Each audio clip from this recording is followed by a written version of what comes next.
He did. He had a great time. Okay, you guys, you ready? Well, good evening and welcome to the Federal Way City Council meeting for March 1st of 2016. Would you all please rise for the Pledge of Allegiance? And Mr. Jim Stiles, would you please lead us?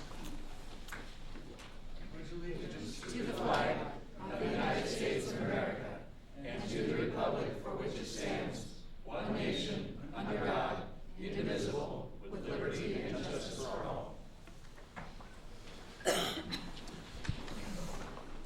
Well, good evening and welcome. A little bit of a stormy night tonight. Let's see here.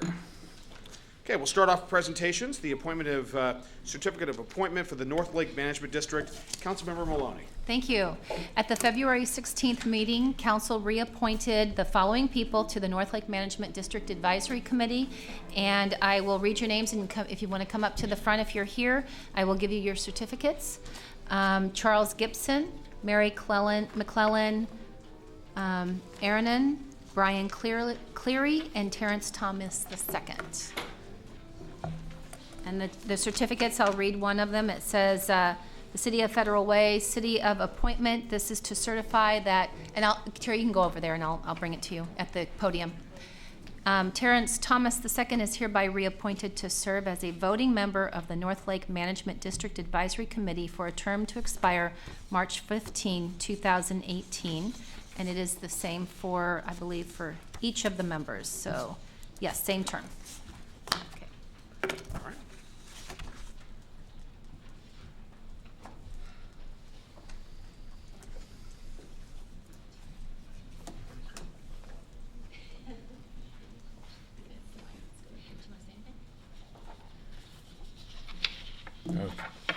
Council Chairman and fellow council members, thank you for taking the time to keep us informed about being here this evening and passing your resolution to continue the group that you just mentioned at the North Lake Management District.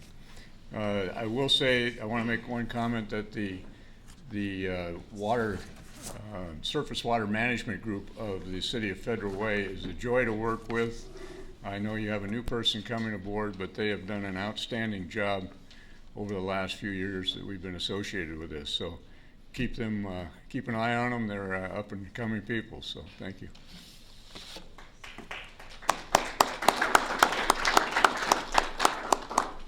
Okay, now moving on to item B, the Mayor's Emerging Issues and Report.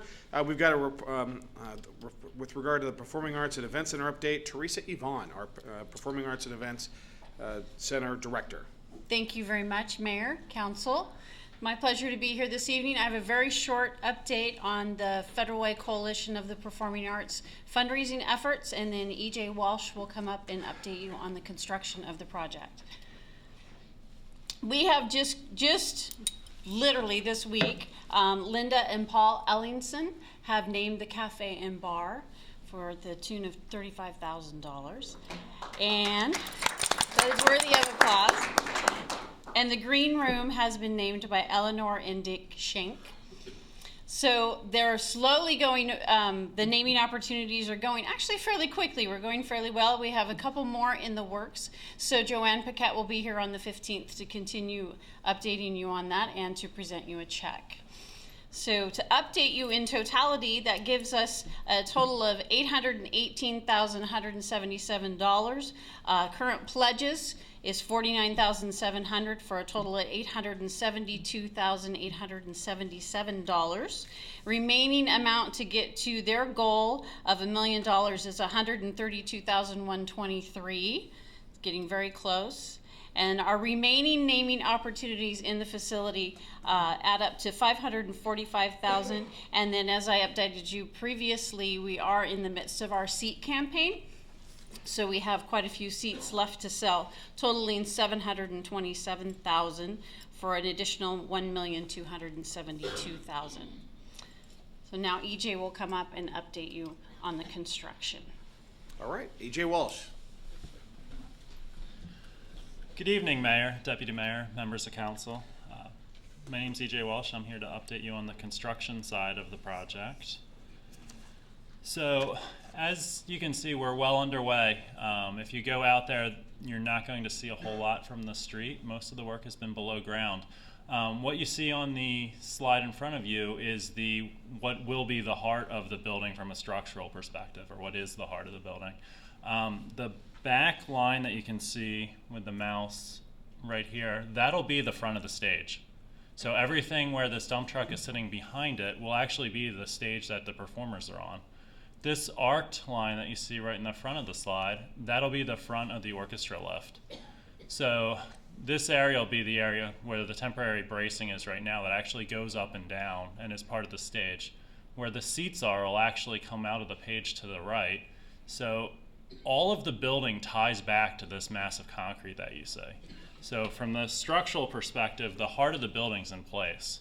So like I said, there's not a lot you can see from the road, but there's a lot of work that's been being done out there, and the base of the building is actually already in place. Just as a quick overview, the notice to proceed was awarded on October 27th of last year. The scheduled completion is summer of 2017. And the construction duration was 540 calendar days. As of today, there's 415 days still remaining on that, which puts us at about 22% complete by time. The work in place, this is by dollars, is approximately 5.3%, or just shy of $1.2 million. There's a discrepancy between the 5.3 and the 22%, not because of the work or not because of the contractor, but because the work that's being done out there is concrete and reinforcing. It's just by value, not at the level of the finishes that obviously are a larger portion of the budget. So that discrepancy between 22 and 5.3 is where it's supposed to be. So I was actually out at Town Square Park for something completely different, and took this picture to give the council some idea of the perspective. So this is the lower parking lot that John and his team have been working on getting in place, and you can see the retaining wall that's on the far side of the street. What I want to draw your attention to is the building will be right where these 4 trees are. That's the area we were just standing in looking at.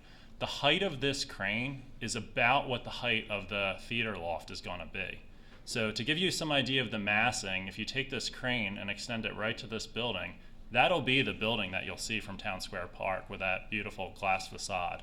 So I thought this was a unique chance for the council to actually be able to visualize what the building's going to look like. So if we go back a couple weeks in time, they were forming up that concrete mass that we were talking about. This is the footing. And what you see in the background, this green, is the stormwater vault. We'll come back to that in a second. So as of the end of last week, the concrete work was done. The black membrane that you see is the waterproofing. So we're well on our way. And then earlier this week, the majority of that work was backfilled. If you go out there today, you're not going to see what was in those pictures. Which is a good sign. That's progress. And then for the stormwater vault, this was 2 weeks ago. Just to give you some scale to the picture that you're seeing, the outrigger from here to here, that's a 60-foot span. So that's how big that truck is that was pumping the concrete into the stormwater vault. And this is the vault that is poured, it's in place. And again, just to give you some scale, this is a guy standing right here. So that little image right there, that's actually someone standing inside this vault. Last week, the panels were placed on the roof of this. This entire vault will be under the parking lot. Cars and vehicles will actually be parked on top of this in the handicap and the loading zone areas. So you guys are truly seeing something that the public will never see when they go out and visit this site. And then just to give you a quick update on what's next. So this is kind of the aerial view. You can see the big piles that you've been able to see for the last couple of weeks are gone down in this area. The next step for this construction is to start putting in the perimeter foundations down in this area, which will be the back of the house, and also the area up here, which will be the back of the stage. So that's the next set of work you'll see. The heavy, big monolithic foundations are in place, and we're going to start moving into some of the outside foundations now. And that's my update for council. Thank you, EJ. Council, any questions? I know we send you weekly updates as well, and EJ, thank you very much for those thorough reports. All right, thank you very much. Thank you. We'll go ahead and leave that picture up. I wanted everybody to see. Often during the council meetings, we have the opportunity to have a picture up on the screen, and it's kind of fun to highlight certain things that are going on. So during the duration of the meeting, we'll have that image up. So it's a lot of fun to watch us literally coming out of the ground. We've got a tear-off calendar in my office, and one of the highlights of my week is Monday morning walking in and tearing off that week. We're down to 60 weeks now, estimated when the project will be completed. So when you put it in those terms, it's just right around the corner. So more updates to follow. All right, Council Annual Retreat Report, Deputy Mayor Burbridge. Thank you very much. Saturday, February 20th was a beautiful sunny day, unlike today.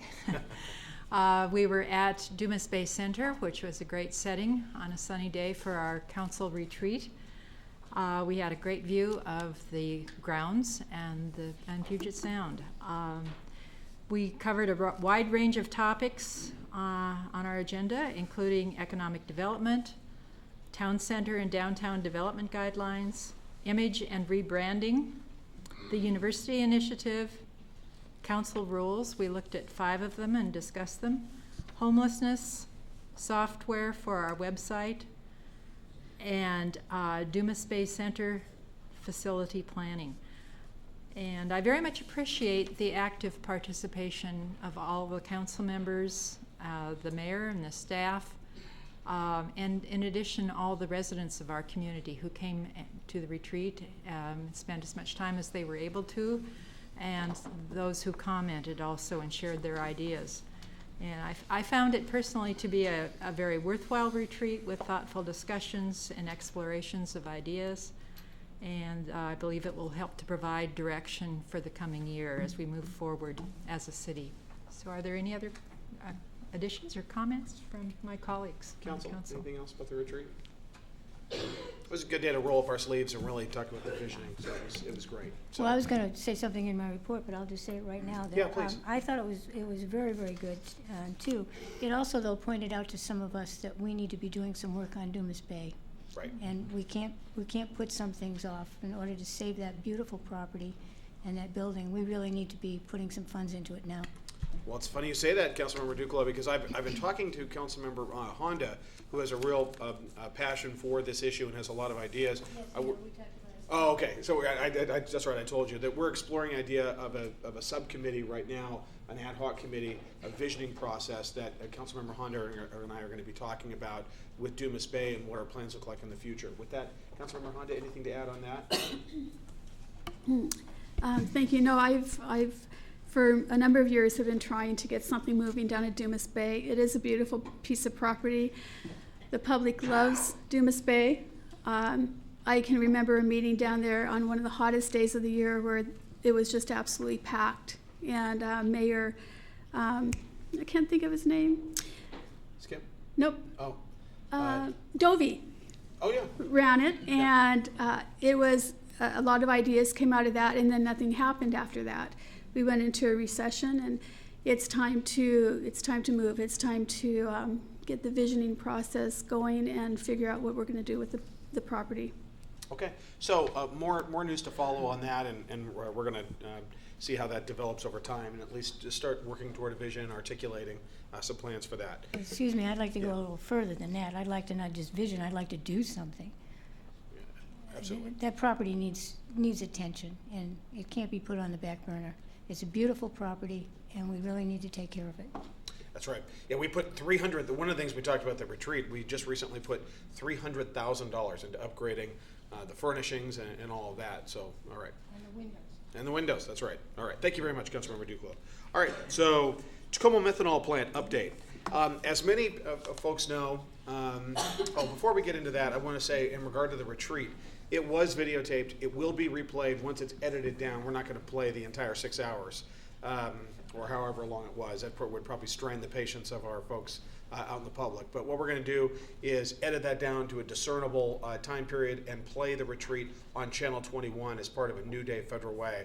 And so look for that. So for those folks that didn't get to see it, you're going to get to see the highlights on our Channel 21 and probably on our YouTube station as well. So look for that if you want to actually see some of the highlights. All right, Tacoma Methanol Plant. We had a great meeting here, what is now about 2 or 3 weeks ago now. And I would say a week after our meeting, we heard, in which I'd say 98% of the folks that were here and that testified in opposition to the Tacoma Methanol Plant, which would literally be the largest methanol plant in the world. I won't go through all the statistics again, but it's just a very concerning development. And the council, as you may recall, passed unanimously a resolution in opposition of this methanol plant, which would literally be about 2.5 miles from our city's border. Within a week of that, the next Friday, the Port of Tacoma announced that they were suspending that application and that scoping process for a time. They've been somewhat careful and cautious about the duration of that pause. But a couple of things about that. Number one, if they wanted to restart, if NWIW, the Northwest Innovative Works, wanted to restart that process, the entire scoping process would have to restart, which I believe is a 45 or a 60-day period. That's just about scoping. So the environmental impact statement would have to be restarted.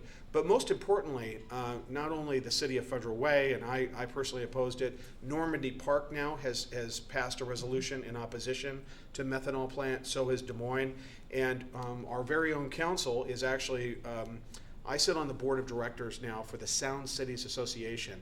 And of the Sound Cities Association, which comprises of 37 cities in King County, we are bringing forth a resolution and asking the Public Issues Committee of the Sound Cities Association, which is a great organization to really vet issues. And our Councilmember Duclos has been a member. We've had Deputy Mayor Burbridge involved with what's referred to as PIC, the Public Issues Committee.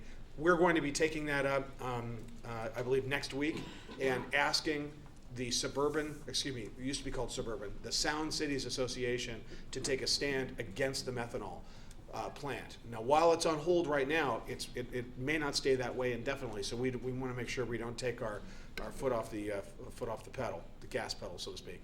So, pardon the pun. And I will be at that meeting, and I will be voting in favor of that resolution. Very good. You know, I have to tell you that I think it was the City of Federal Way and our standing up as forcefully as we did, where we had received no public input or no invitation to be involved in this. I think that had a very, very key part of them. Councilmember Duclos? I had a call from PSE wanting and explaining to me that they were not a part of this and that they were not taking sides on it, and they just wanted to make sure their name was kept out of it. All right. Thank you. I should also say that Councilmember Sefa Dawson is our alternate at PIC as well. So thank you. Anybody else want to talk about the methanol plant and where we're at right now? Councilmember Honda and then Councilmember Maloney. We had a chance to talk with the City Council and Mayor of Tacoma or the Port Commissioners? We have communicated and sent our resolution to them. I have attempted contact on several occasions with the mayor. I've not had a personal conversation. Okay, thank you. But at this stage, you know, the city council members have said that they're not going to publicly comment on this because they've been advised by their city attorney not to. All right, Councilmember Maloney. Thank you. Actually, we are going through a lot of the things that I too had on my list for my council report, but so I'm just going to say specific to the retreat, because I was saving it, is it was a great retreat and I do appreciate it, and I was going to mention Dumas Bay, but I won't get into any of that. I won't talk about it at council report either. But specific to the methanol plant, which I was also going to talk about, you touched on the fact that we don't want our community to slow down and lose sight of the fact that this is a temporary Right. suspension. This is just a suspension, and that the organization does plan to go back to this potentially, and most likely. And so for those people who are and have been motivated, I hope that they continue to seek answers is basically the bottom line. They need to keep looking into this and not get comfortable with the pause. Right. I think probably most disturbingly, some of the numbers that are coming out is they would manufacture, this would be the largest one ever created, and they would, I believe, make 22,000 tons of methanol per day. And on the tide flats, just 2 miles from the city of Federal Way, they would store in probably 1 to 2 large tanks, 300,000 tons of methanol in a earthquake liquefaction zone and in a lahar zone. And most importantly, this is what we've learned in the interim. The insurance for this would not cover, the insurance for the methanol plant would not cover what's referred to as an act of God, which would be a volcanic or earthquake. And just today, actually, I was talking to our emergency manager about our plans for a Cascadia subduction zone event that we've been working on. And actually, I've been to events or trainings with the governor, and you know, we've been working on preparations for a Cascadia subduction zone event. So it's very disturbing. Councilmember Maloney? Thank you. Yeah, actually, you just reminded me of something else I wanted to mention in regard to this. So, to my knowledge, the EIS that we saw did not include the natural gas pipeline that would be going through parts of Puyallup and Fife, and so very close to us. And so they have separated those issues out, but they have to have the natural gas pipeline feeding the natural gas to the plant in order to make the methanol. So this is a big issue, and one that I think we need to just keep our eye on closely. And one that this council is leading on. So thank you very much, council. Okay, so that's where we're at on that. We'll definitely keep you updated. Sound Transit 2 update, and not Sound Transit 3. Sound Transit 3 is going to be on the ballot for this year. But if you recall, remember when ST2, Sound Transit 2 passed in November of 2008, it was originally intended to go all the way down to 272nd. Because of a concept referred to as sub-area equity, meaning the money that was coming in per geographical area of Sound Transit Authority, the link actually has retracted from 272nd back up to 240th, where Highline is. So right now, when ST2 finishes its current funding, it is scheduled to be completed, and the last line would be at Highline at 240th. Well, thanks to Key County Councilman Pete von Reichbauer, who was our representative on Sound Transit, we have been continually sort of inching back down and getting monies to get us down to 272nd. And last Thursday, I am told, and I've seen reported, and Councilmember von Reichbauer has informed me, that the Sound Transit Board passed Resolution R2016-20 to restore $2.9 million in funding under ST2 for preliminary engineering for the Federal Way link extension.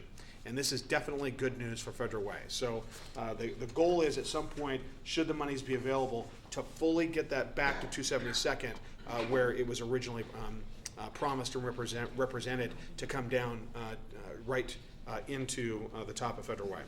All right, Camp Kilworth update. As many of you know, we've had a lot of interest. In fact, we had a great opportunity to hear from at least 15 scouts, some young scouts that were here and testified, and there's been some media reports. My Chief of Staff, Brian Wilson, is prepared to give a report on where we find ourselves with the Camp Kilworth issue.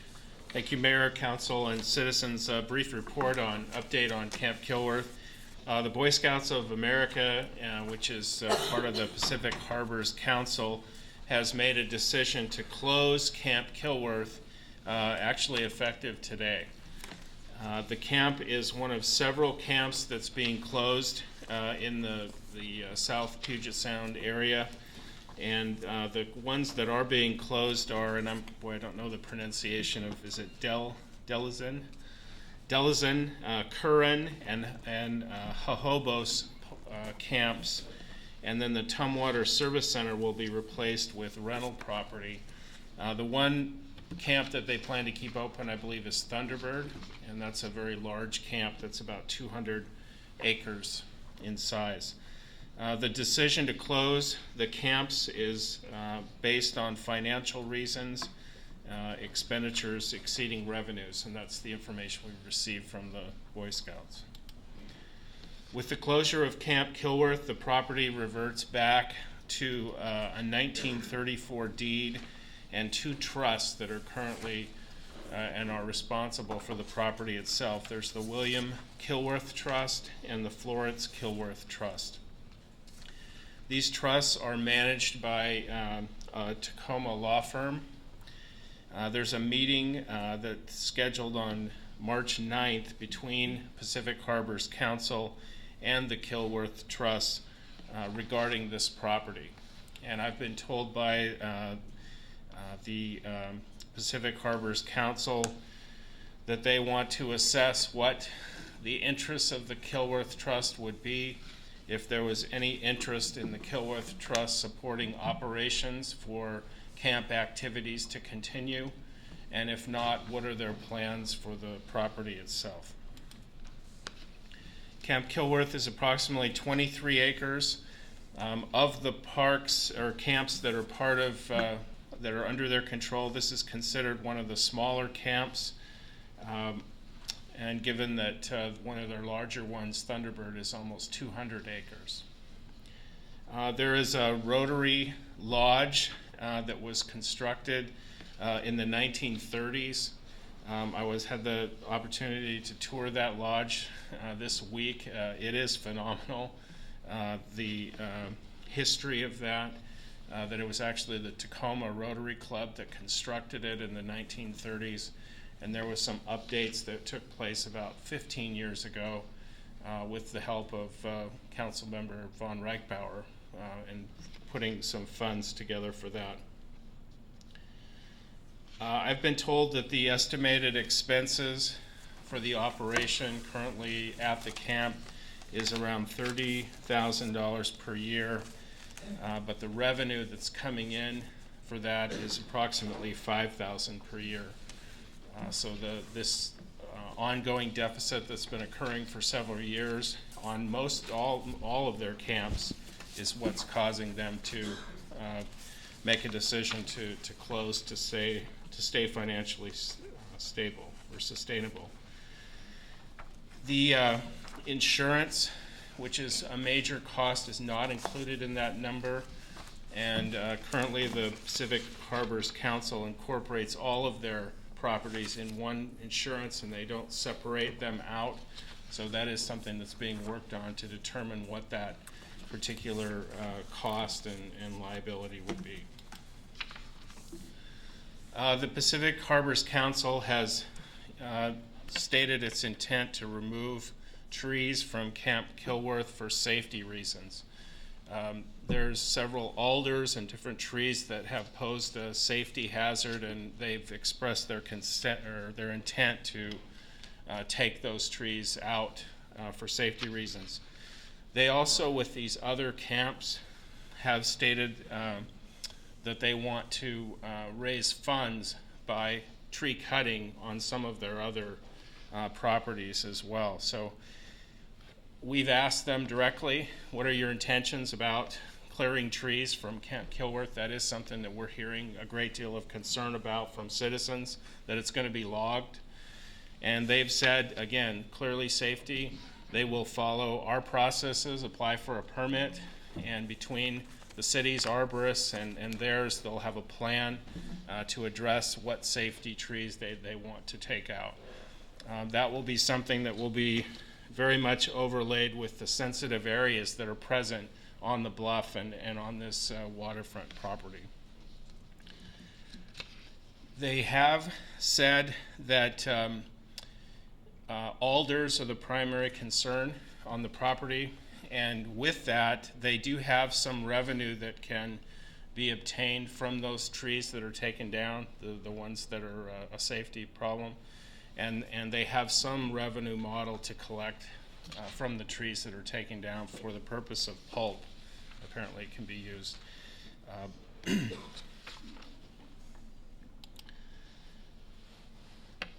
So again, they are anticipating some revenue.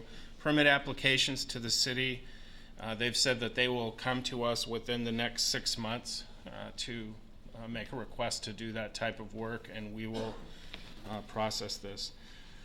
The majority of their anticipated revenue, and this is for all of their camps, they do expect, and I've seen a number on some of their notes from prior meetings of $300,000 to $350,000, and I've been told that the majority of that revenue is for the other camps and what their plans are there, not for Camp Kilworth. So there may be some revenue for Camp Kilworth, but nothing to that degree. So in closing, we will remain engaged with Pacific Harbors Council and concerned citizens and groups regarding the status of the camp and their decision to close the camp operations today. So, take any questions. Council, any questions? All right, thank you, Brian.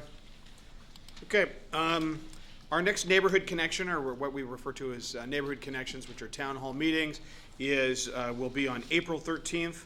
I believe that is actually, what day of the week is that? Wednesday. April 13th, 6:30 p.m. at Sahalee Middle School. So hope you can make that. So again, April 13th, 6:30 p.m., Sahalee Middle School. Last Saturday, I attended with several members of the City Council the Rotary Gala, where they were raising money as part of their efforts to raise money for our Town Square Park. It was a great event, and John Curley was the auctioneer, and we all had a great time, so it was a lot of fun. That is my report. Let's go ahead and move on to citizen comment, the most important part of our meeting. I've got several pink sheets here. The first is Phyllis Matoni, who is speaking for 5 minutes on behalf of 5 people. Sorry, is it Philip? Sorry, Phil. And I even have my glasses on. All right, thanks, Phil. Thank you. Right, Mayor Farrell and council members, thank you for the opportunity to speak tonight about Lake Jean. My name is Phil Matanti, and I'm the current vice president of Twin Lakes Golf and Country Club.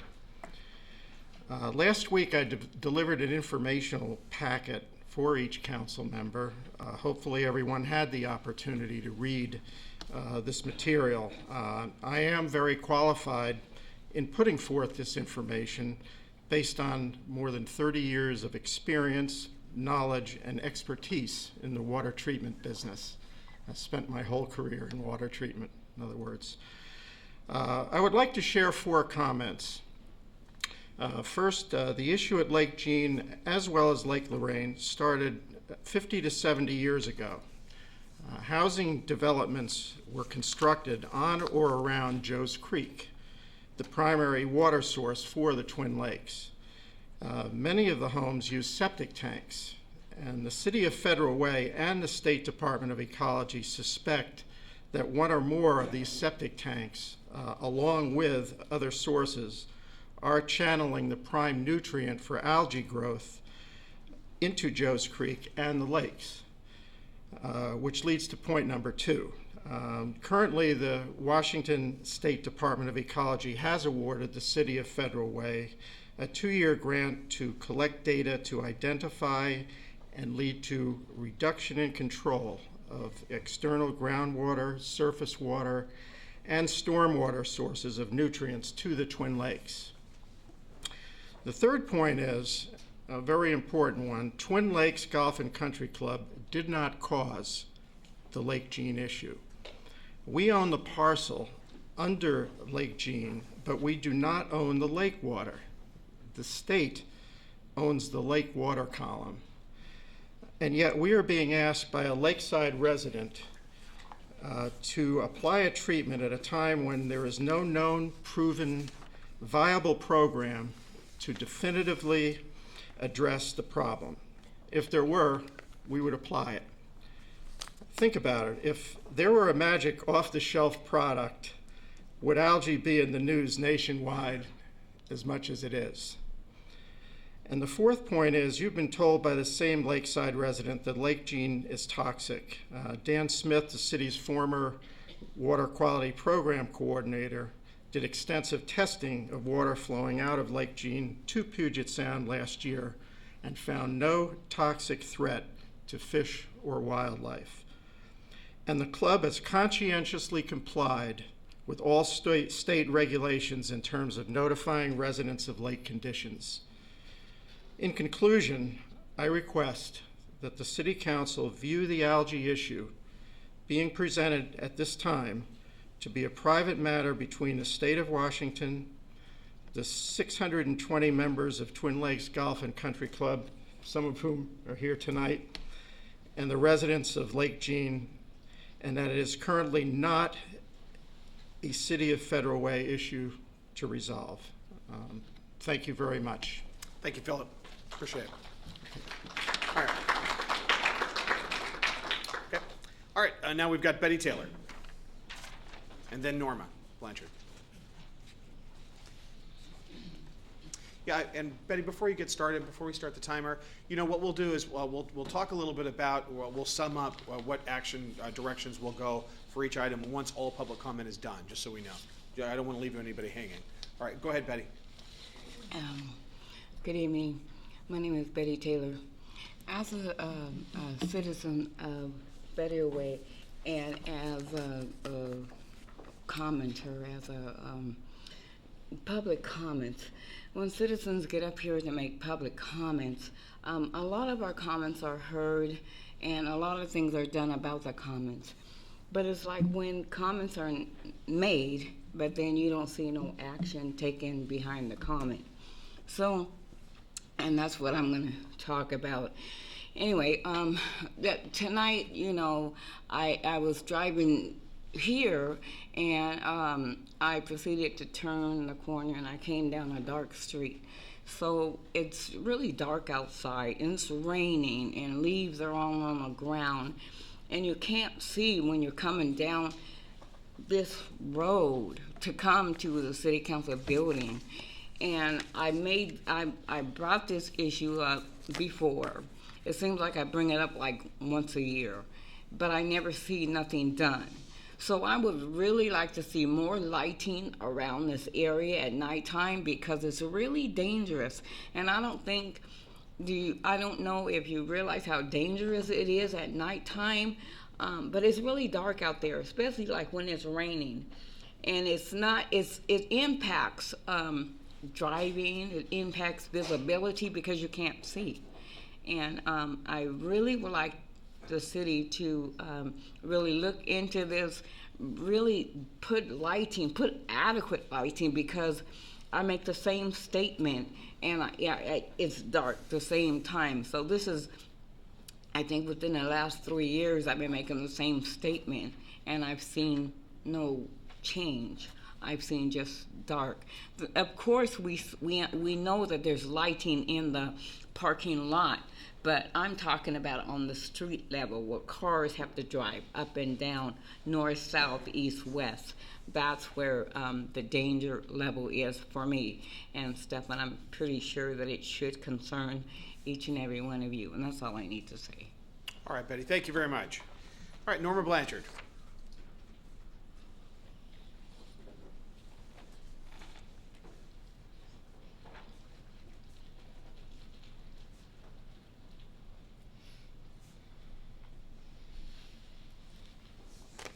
I'm Norma Blanchard, longtime resident of Federal Way. I've got a problem with my voice tonight. And at the retreat Saturday, that was the worst retreat I've ever seen. You ever seen the Keystone Cops? That's what it reminded me when I watched what was going on. Here, everybody, it was pretty bad. Sorry. And then I want to ask a question. On the rebranding, are they thinking about renaming the city? Go ahead and make your comment, and we'll report on the. Oh, go ahead. We don't engage in back and forth. Okay. Norma. Go ahead. Well, I just want to know: are they thinking about renaming the city? All right. Thanks. Thank you very much, Norma. Okay, and again, we'll address these at the end. Bob Woolley. Evening, Bob.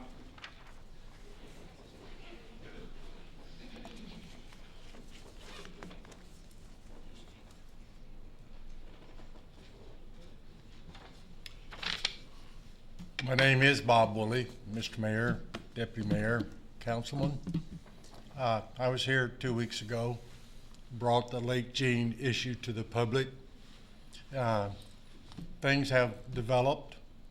In my presentation last week, I alluded to the fact that we had almost turned over every stone to find a solution to the Lake Jean endeavor.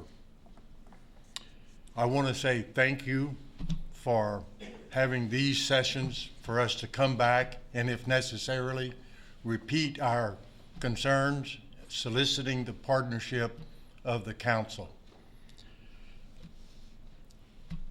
This mayor last week invited me to have a session with Brian Wilson, the chief of staff, and Marwan, the public works director. We had a very good 1 hour session.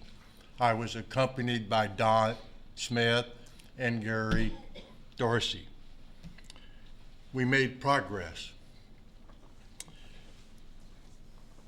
There's other people that work in public works that have helped us, and I would be remiss not to mention that the public works staff has stood up and done their chores. Dan Smith being one of them, Dan Smith being mentioned earlier tonight, and I mentioned Dan the last time I was here. We've appealed to our legislators. Senator Malosha, Representative Hickle, and Representative Coatsmeyer supported our endeavor with a letter to the director of DOE. They heard our case, responded to our case, and assisted. A special thanks goes to Lisa Tinsley, the legislative assistant for that office. There's individuals staffing our effort at DOE, specifically the permitting process. John Jennings and Nathan Lubliner are working with us to try to resolve that effort. Those two folks have given us their attention, and they deserve a thanks. Regional DOE personnel have come up and supported us when we've made inquiries as to how we should proceed. The state health folks, namely Joan Hardy, has come up and supported a preventive effort rather than a reactive effort. We have a technical team that is supporting us that needs to be thanked. Gary Dorsey is one of those players. The MIRA staff has shown an interest in our cause. Rudy Alcott and even Mr. Federal Way has shown an interest in what the outcome may or may not be. To the scouts, I was not aware of Camp Kilworth's problem until I was here 2 weeks ago. I will monitor their problem presented by Brian tonight, and I want those scouts to monitor the Lake Jean problem and see how it turns out. To the citizens of Federal Way, if you have a problem and you've worked that problem and you are prepared to bring a solution to the council, don't hesitate to do that. They want to be your partner, and I thank you again for that. Mr. Mayor, you've heard from the other side, and I'm very pleased that there's club members here tonight. Call a meeting. Have us sit down and discuss the nuances that were alluded to, and I'm prepared to discuss, and a meeting might bring us closer together to a solution. I want to say, y'all, thank you again. I see a green light, and I've got 31 seconds. I've been a guest Toastmaster, and we have to make a presentation in 2.5 minutes. I've made 3 of those, and I've been within 3 minutes. I'm a military aviator. An aviator meets his estimated time of arrival over any point within 3 minutes. I've done that tonight. I've got 2 seconds left. Thank you. Mission accomplished, Bob. Thank you very much. All right. And we'll continue to work on this and monitor it closely and talk to all the parties. And I hear exactly what you're saying, and it's good to get these folks together. So the key part is to keep that line of communication opening. And I'd very much like to thank my Chief of Staff, Brian, and Marwan. We have Gary Darcy present, who's the president of the Twin Lakes Homeowners Association. It was good to see him and Don Smith in the office last week as well. So thank you, Bob. And thank you, Phil, very much for being here. I appreciate it. All right, now in regard to the follow-up, that's the last pink sheet I have for comment. In regard to the Lake Jean, we will figure out how to work on bringing the parties together. So Brian and I will talk about that further and talk about ways in which, perhaps a middle ground or at least some open communication can continue. On the lighting issue, for perhaps Brian, would you please work with Marwan, and maybe we can reach out to Betty and look at particular locations which are challenging in regard to light. We obviously have PSE does some of our light poles, but my understanding is that the contract we have with Lake Haven or PSE may address some of that. Brian, do you have any information just off the top of your head with regard to lighting? Well, other than we have, and I'll defer to Marwan as well, but I think we have LED lighting that's been placed around City Hall here. So I'll be interested in hearing the specific locations of where there is a challenge in terms of at times like this tonight. What we do this, Marwan Saloom, our Public Works Director, for folks watching at home and in the audience. Marwan, could you please talk with Ms. Taylor before the end of this evening and talk about maybe specific instances? Is it by her home in that area, and on the route here, or in the parking lot? Let's get some details. And I do know that we've got PSE as a partner with regard to our lighting, but let's see where those challenges are and address them. I know that we do that. We'll do so, Mayor. Thank you very much, Marwan. And so I bet he's going to reach out to you, right? Then rebranding. Norma, one of the things Norma Blanchard, one of the things I try to avoid is that back and forth during questioning. So thank you very much. Brian Wilson, my Chief of Staff, our Chief of Staff, has been working as a liaison with Rusty George Creative, as have several members of the City Council. Brian, we sent out just recently an information gathering out to the public in answer to Ms. Blanchard's question about renaming Federal Way. Do you have any response? I'm unaware of any efforts at this time to change the name of the city of Federal Way. Okay. And we have a contract with Rusty George, correct? That's correct. I'm sorry. I'm sorry. I'm dipping back into my prosecutorial days. But my understanding is, in regard to the contract, in regard to the scope of services, that we have not we're not pursuing and have not asked them to engage in the process of renaming the city. That's correct. All right. Norma, does that answer your question? Yes. Thank you very much. Okay, that's what we have right now. Council, any other follow-up questions or comments? Councilmember Moore. Yeah, thank you so much. I was actually going to say this during my report. I'm glad to hear Betty talking about streetlights. I know that I've inquired about streetlights myself with Brian, and I would actually like to see if we can look at or doing an audit on lighting and bus stops to make it more visible and safer for the public. I know I've heard a few comments here and there, and just wanted to see if there's a way we could look into that. Yeah, and we've done, as you know, we've done a lot of great work in regard to like crosswalks to where people don't have to jaywalk in front of the library, and also down where people have to jaywalk to get to their bus stops. It's a point well taken, and we'll work with Marwan, and feel free to communicate with Marwan as well. All right, now let's move on to, yes. Brian. It would be helpful if Councilmember Moore and any other council members have specific information about stops that are of concern, bus stops, because when we talk about Metro, the number of stops that are present, school bus stops, there's a great deal of stops that are present within the city, so some additional information in that regard will be helpful. Some of those stops are actually are the responsibility of that jurisdiction who manages the stops. Right. So any additional information for us will be helpful. Thank you. Very good. Thank you very much. Councilmember Maloney. Thank you. Actually, this is something I've mentioned to Councilmember Honda before about a particular location. I won't mention at the moment where, but there are some issues of a need for light, especially as students are walking to school in the dark, or sometimes even home in the dark. So it's not necessarily just stops. So I don't know, maybe we do need to do some sort of assessment to see where that takes us. But I'm happy to just send the information I'm talking about, and to your point, if we all, or to Brian's point, if we all do that, can get an idea of where we think the need might be. But of course,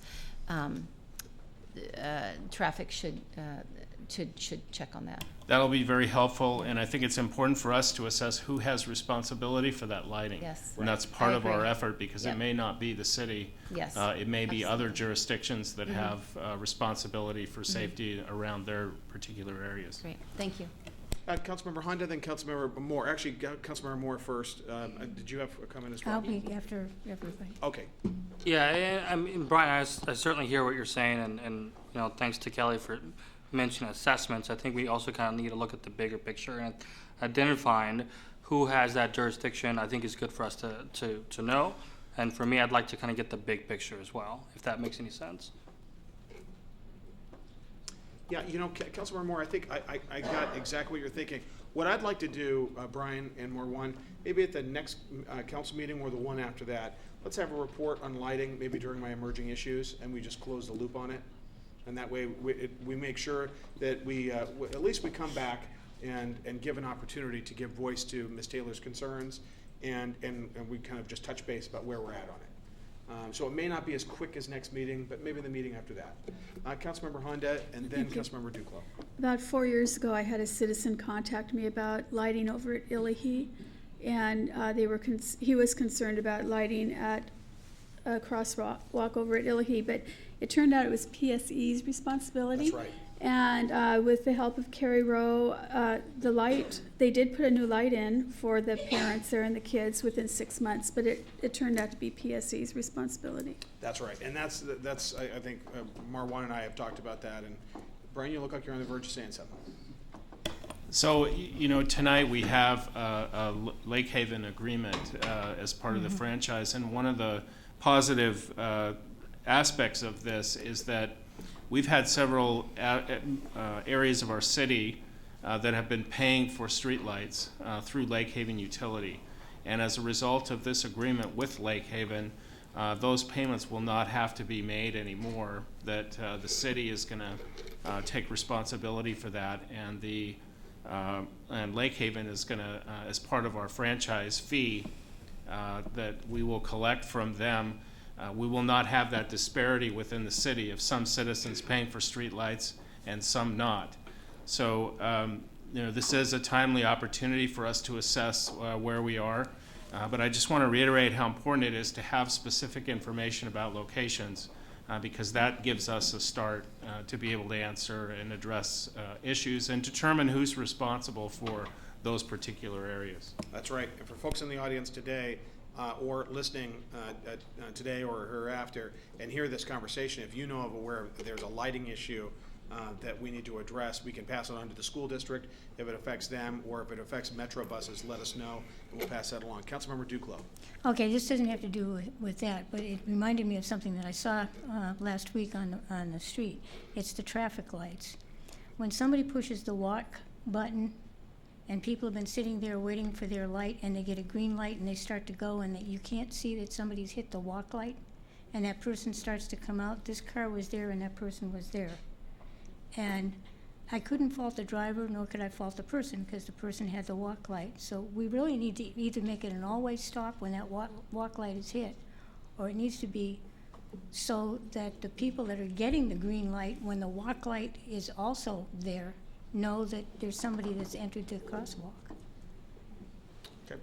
Marwan, will you please pass that comment along to Rick Perez, our senior systems engineer, or street engineer. Thank you very much, Councilmember Duclos. All right, now Mr. moving Mayor, yes. Again, if Councilmember Duclos can share the specific location where you observe this issue, that'll help us in terms of addressing this issue. All right. All right, for those who came to testify tonight, and thank you very much. Councilmember, actually, now we're on to the consent agenda. We have items A through E on the agenda. There are, item A is minutes for the February 11, 2016 special meeting and the February 16, 2016 regular meeting. Item B, the monthly financial report, December 2015. Item C, vouchers, December 2015. Item D, Vouchers. Item D, resolution, adopt the amended ICMA Retirement Corporation 401 Government Money Purchase Plan and Trust. Item E, Amanda Systems Upgrade Contract Amendment. Deputy Mayor Burbidge, do you have a motion? I do. I move approval of items A through E on the consent agenda. Second. It's been moved and seconded. Is there any further discussion? All those in favor? Aye. Opposed? All right. Matters passed unanimously. Okay. Item 6, ordinances, first reading. Item A, Council Bill 704, City of Tacoma Department of Public Utilities Light Division franchise extension. First, we'll have a staff report by John Mulkey, our Street Systems Manager. Thank you, Mr. Mayor, Deputy Mayor, council members. My name is John Mulkey. I'm the Street Systems Manager for the City of Far Away, and I'm presenting the City of Tacoma Department of Public Utilities Light Division Franchise Extension Ordinance. The policy question is, should the city grant the City of Tacoma Department of Public Utilities Light Division a franchise extension ordinance to continue to install, operate, and maintain an electrical light and power system within the City of Federal Way rights of way? I have right here a map of the service area that's outlined in red. It's actually a fairly small portion. This is around the area of 356 and neighborhoods just to the north and west of that are under the franchise for Tacoma Power.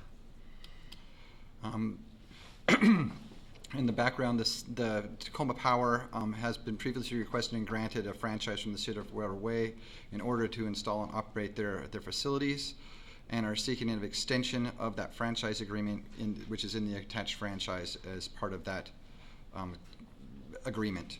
The term of the franchise extension is for a period of an additional 10 years, commencing on the effective date of the franchise, consistent with franchise the city has granted to other utility providers. And the Tacoma Department of Public Utilities Light Division will maintain all requirements of the original franchise agreement, including insurance requirements of $5 million combined single limit for commercial general liability and $5 million for automobile insurance. So the options for council are approve the ordinance and forward to the March 15, 2016 City Council meeting for second reading and enactment. 2, modify the ordinance and forward it to the March 15, 2016 City Council meeting for second reading and enactment. Or C, reject the ordinance and provide direction to staff. And the mayor recommends forwarding option 1 to the March 15, 2016 City Council ordinance agenda for second reading and enactment. All right. And I'm available for any questions. Council, do you have any questions? All right. Would the city clerk please read the ordinance title? And thank you, John. Council Bill 704, City of Tacoma Department of Public Utilities Light Division Franchise Extension. An ordinance of the City Council of the City of Federal Way, Washington, extending the term of the franchise agreement established in Ordinance 06517 and granting the City of Tacoma Department of Public Utilities Light Division a non-exclusive franchise to occupy rights of way in the City of Federal Way, Washington, through the franchise area within the specified franchise area for purposes of constructing, maintaining, repairing, and operating an electrical light and power system within and through the City of Federal Way.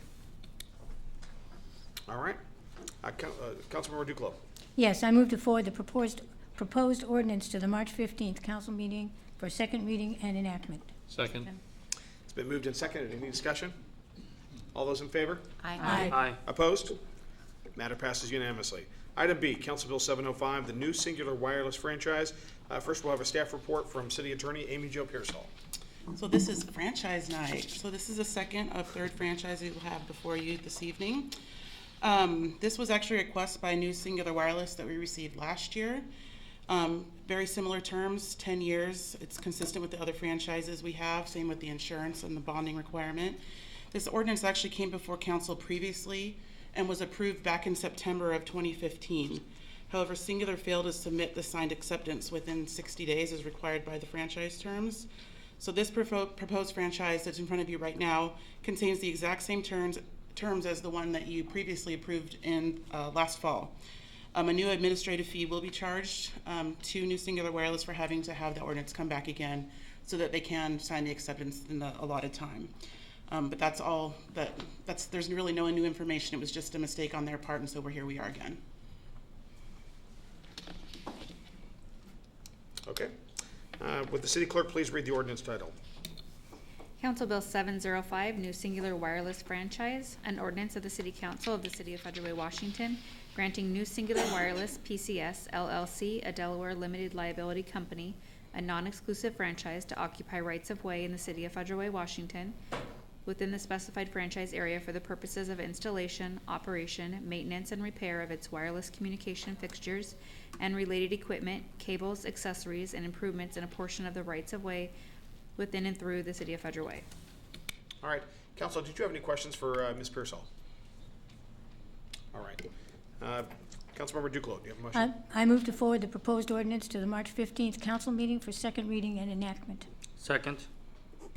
All right, it's been moved and seconded. Is there any further discussion? All those in favor? Aye. Aye. Opposed? Matter passes unanimously. All right. Second reading and enactment. Item C, Council Bill 702, Lake Haven Utility District Franchise Agreement. Staff report by Ms. Pearsall. So normally we wouldn't have a staff report at second reading. However, there has been some small changes in between first reading and second reading, and I wanted to highlight those to make sure that you're aware of them. So this came to first reading on February 16th.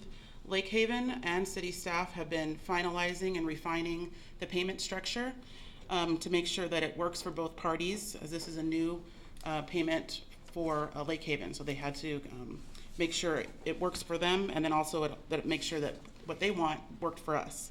So you have before you a staff report that was passed out that highlights the two sections that have adjustments to them. Those are section 5 and section 17. These adjustments are just that, adjustments. The substantive terms of the franchise have not changed since it was presented to you at the last council meeting, but these refinements have been made to how the payments are going to take place. If you have any questions about them, feel free to ask, but otherwise, as a whole, this is the same franchise you saw 2 weeks ago. Also attached is the full ordinance with these changes, but again, what really matters is what's in the staff report that's been double underlined for you. All right. Council, any questions? All right. Would the city clerk please read the ordinance title? Council Bill 702, Lake Haven Utility District Franchise Agreement. An ordinance of the City Council of the City of Federal Way, Washington, granting Lake Haven Utility District, a municipal corporation, a non-exclusive franchise to occupy the rights-of-way of the City of Federal Way, Washington, through the franchise area for the purposes of constructing, maintaining, repairing, renewing, and operating a water and sewer system within and through the City of Federal Way, and addressing hydrant costs within city boundaries. Second. Okay. We haven't done it yet. Councilmember Duclos, do you have a motion? Yeah, you're ahead of the Sorry. motion. I move approval of the proposed ordinance as presented tonight. Second. All right, there we go. Now we got the second. All right. I thought you wanted to hear the reading once more. All right. Legislative humor. All right. It's been moved and seconded. Any further discussion? All those in favor? Aye. Opposed? All right. The matter passes unanimously. Item D, Council Bill 703, 21st Avenue, South 316th to South 320th Street, Pedestrian Improvements Condemnation Ordinance. Would the city clerk please read the ordinance title once? Council Bill 703, 21st Avenue South, South 316th to South 320th Street, Pedestrian Improvements Condemnation Ordinance. An ordinance of the City Council of the City of Federal Way, Washington, providing for the acquisition of certain property for the purpose of constructing right-of-way improvements in the vicinity of 21st Avenue South, South 316th Street to South 320th Street, known as the 21st Avenue South, South 316th Street to South 320th Street Pedestrian Improvements Project, describing the public use and necessity of such property, directing staff to exhaust reasonable negotiation efforts to purchase such property, providing for the condemnation of the property, and directing the city attorney to initiate all necessary actions and proceedings in the manner provided by law for said condemnation if attempts to purchase are not successful. All right. Councilmember Maloney. Thank you. I move approval of the proposed condemnation ordinance. Second. It's been moved and seconded. Is there any further discussion? All those in favor? Aye. Opposed? All right, the matter passes unanimously. All right, council reports. Councilmember Asefa Dawson. Already? Okay, I don't have anything to report but to say happy birthday to Susan Honda. Yay. All right, Councilmember Maloney. Should we sing? Yes. Happy. All those in favor? Yeah. Happy birthday to you. Happy birthday to you.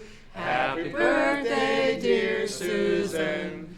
Happy birthday to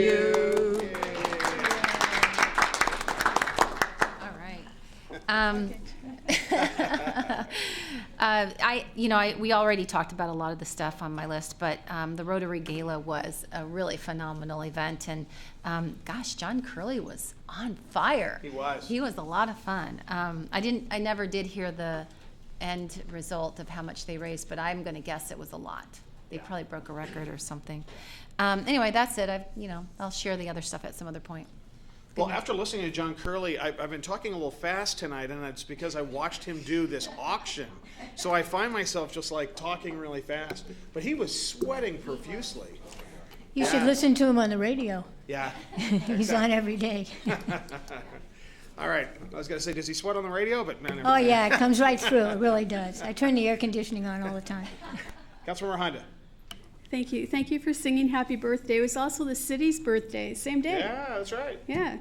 And the anniversary of when Camp Kilworth was signed over to the Scouts in 1934. So it was a busy day. And we had chocolate cake, so that was even better. I'd like to thank the Historical Society for changing the flags out at the Webb Center. The Webb Center is located in downtown Federal Way. It's used to be called the Webb Center years ago, and it's where the Bank of America is and where Black Bear Diner is, and there's a flagpole there. And it's a responsibility of the Historical Society, and about every 6 to 12 months the flags need to be changed. My husband and I have been helping the last several times to change them, and this time the rope had to be changed also. It was the first time in probably 10 years. So I thought it would take a lot longer to figure out how to change the rope because the pole is pretty tall, but the men did it in 20 minutes. They did a great job. But if you see anyone from the Historical Society, thank them because those flags are really pretty. It's an American flag and the state flag. At the pool, the last week and this week is an event, and it's the Pac-12. They gave this to us the other night. It's the Pac-12 championship, swimming and diving. Last week I was there on Wednesday to welcome the swimmers and on Friday to give records out. And on Friday, a freshman swimmer broke a record. Gosh, she did an amazing job. And it's pretty awesome to know that the swimmers in that pool often end up in the Olympics. And they come here to Federal Way on their path to the Olympics. So that's really awesome. They're here again this week, and when there's a swimming event in town, it brings a lot of money to Federal Way. Our restaurants are busy, the hotels are packed, and it's pretty awesome. So that's a great venue to have in our city. Thursday night, I attended the Chamber's Prosperity Dinner at Cheney Stadium. And Cheney Stadium is in Tacoma. It's a baseball stadium. I used to go there when I was a little girl and watch baseball, and they have, since I was a little girl, they have remodeled the entire stadium. But there were about 70 people there. We listened to how baseball also brings money into the region. And they sell tickets from Olympia up to Bellingham. It's very, very reasonable to take a family of 4 to a baseball game at Cheney Stadium. You can get tickets, a meal, parking for under $50 for a family of 4, so it's very reasonable, and you can see really good quality baseball. And thank you to the Chamber for that. That was a lot of fun. And as for Camp Kilworth, I was there Sunday night after we had birthday party at my house. We went down to Camp Kilworth for a birthday party down there for the camp, and it is a really beautiful camp. Our son got his Eagle Award in the Rotary Lodge, so it means a lot to us as a family. It also means a lot to us because our kids camp there, and we're very active in scouting. So whatever we can do as a city to keep the camp as a scout camp is very, very important. And I thank the city for working with the residents and the scouts. Thank you very much. Great, thank you. Councilmember Kopang.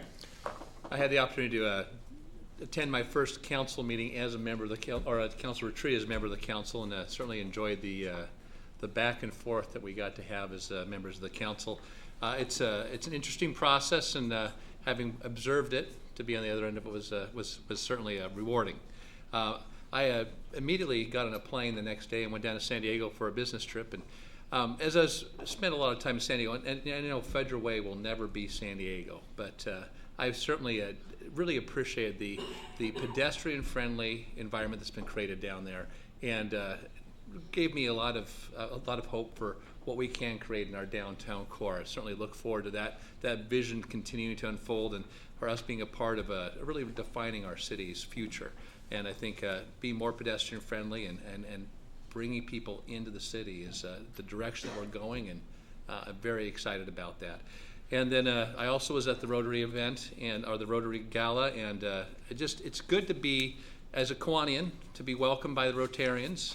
Our money is the same, right? But in the end, I think that like the Kiwanians, the Rotarians are very interested in continuing to improve our city and making a difference. And it's good to see their energy and enthusiasm channeled toward our city very directly this year with the contribution they're going to make toward our splash park. So again, they did had a great fundraiser last year for the Steel Lake, for the Family Funland and the Rotary, the Rotary merry-go-round. So again, great partners in our community, and one of many community partners that continues to make a huge difference in our city, and so appreciative for them and for the rest of the groups making a difference every day.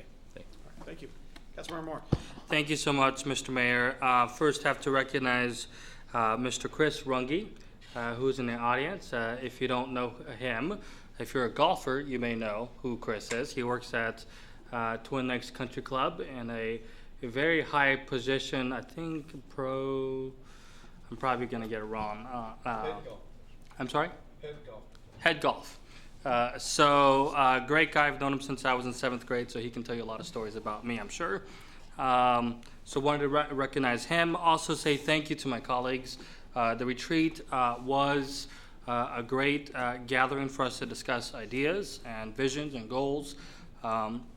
I think I've heard this before, but I would like to encourage us to have another one, maybe at a midpoint, because I think we needed more time. And so that's something I'd like to see perhaps maybe this year, for us to continue that dialogue. And again, wanted to thank my colleagues for my proposal that I've been focused on, and I'm going to continue focusing on it, because I think we can really do a better job of producing a dashboard-like financial tools so that the public can understand and interact with their budget. And so I look forward to identifying ways of moving forward with that concept and entering the 21st century with internet media tools, if you will. So I just wanted to say thank you for that. Kilworth, Camp Kilworth, today is a kind of a sad day. Obviously, the closing of Camp Kilworth. I think it's a closure to our piece of history. But again, I think where there's challenges of that nature, there's obviously opportunities, and want to also thank the Chief of Staff for going down there and meeting with the families that are obviously fighting hard to keep that camp alive and open, to our Boy Scouts and Girl Scouts and their youth. And of course, want to thank the mayor for his efforts. And I certainly do hope that there's a solution. And whether that be through a nonprofit status, I don't know. But obviously, I've been working with that group, with the parents, and look forward to identifying a solution. I think that's really, really important to Federal Way. Unfortunately, I was not able to attend the gala because I was on a date with my fiance.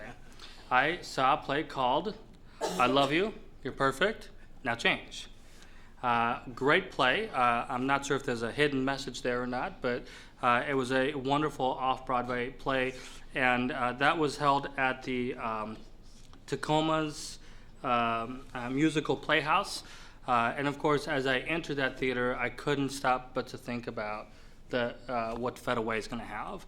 I feel like we are incredibly blessed and very lucky to be able to continue to enhance the quality of life for our youth and our families and our retired community and our senior citizen community. I think it's really important. So I'm excited about all the possibility of enrichments and through our plays and musicals that we're going to also offer in addition to what Center Stage is offering. And with that, I will end my report. Thank you, Mr. Mayor. All right, thank you. Councilmember Duclos. Thank you. I had the opportunity to visit the Federal Way Senior Center last week and had a tour. The new executive director, Shelley Pereira, you might remember her from the Boys and Girls Club as the executive director. She's done a wonderful job there, and she really explained the history of the facility and how it got its name, which I could never really understand since it's out in unincorporated King County. I'm not going to say anything more because I think I've put her in contact with the mayor and asked that she be given some time at one of our meetings to present the background of that organization and what they're doing. Tomorrow and the next morning, I'll be attending a couple of classes at Thomas Jefferson School, and I'm looking forward to meeting with our youth and see what they're doing and answering any questions they may have for me. I also want to thank all of the people that came to that special meeting regarding the proposed methane plant in the Tacoma Tide Flats. This place was packed, and I believe there were people downstairs watching it too.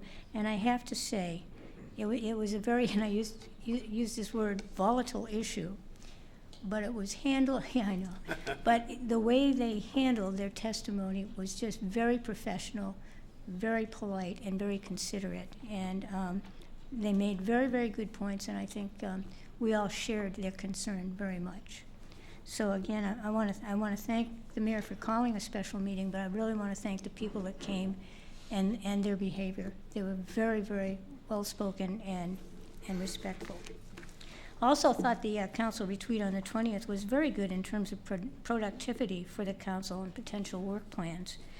It also, for me, put Dumas Bay on a higher priority for improvements, and I think we discussed this at the FEDRAC meeting, and I hope new windows are not on a wish list.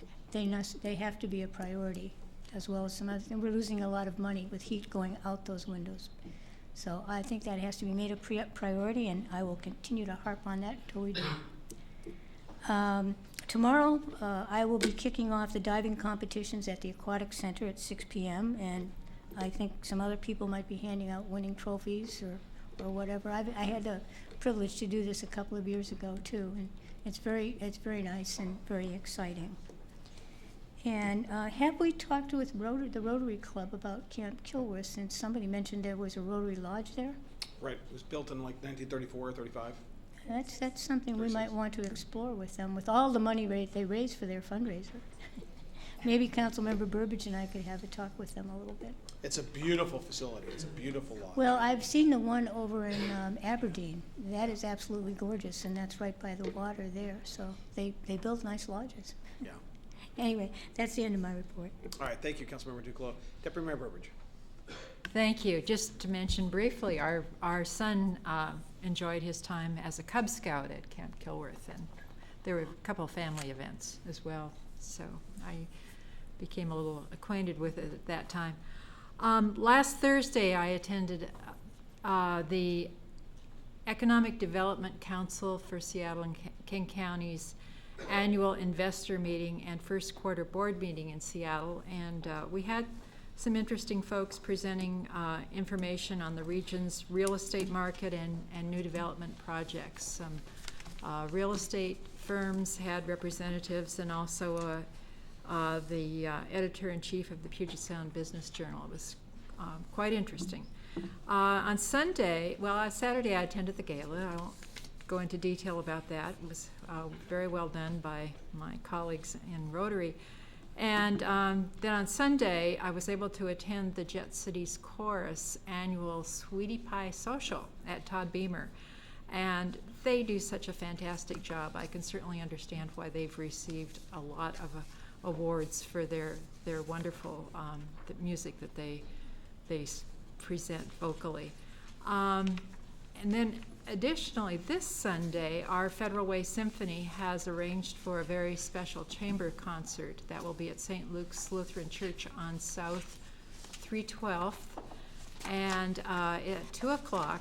And that concert is going to feature an outstanding trio, which will focus on the music of Haydn, Prokofiev, and Schubert. And again, that's at St. Luke's on Sunday at 2 p.m. Thank you. All right. With that, we are adjourned. Great meeting, everybody.